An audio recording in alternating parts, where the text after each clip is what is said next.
सूमर शाख कॉलोनी बरसात सबब सख्त मुतासिर थी आहे। इंतजामिया बरसाती पानी नेकाल करण में मुकम्मल तौर नाकाम थी वही आहे। तफ़सील ॿुधाए रहियो आहे गुलाम मोहम्मद भट्टी।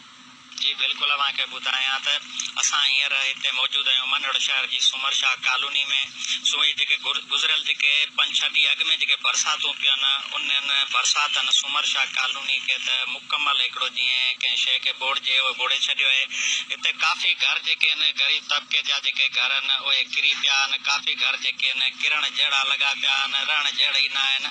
सूरत हाल उन्हनि जी बि तमामु ख़राबु आहे। ऐं पाणी नेकाल करण जे लाइ जेको आहे सो ज़िले इंतज़ाम नवाबशाह जी इंतज़ाम के बि जोगा उपाय न वरिता आहिनि।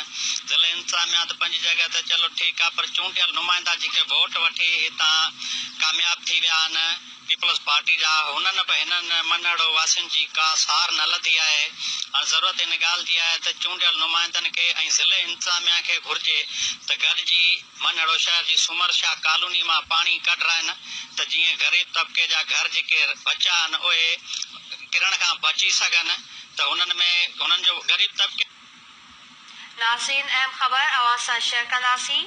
मली नदीअ में 5 ॼणनि जे ॿुॾी वञण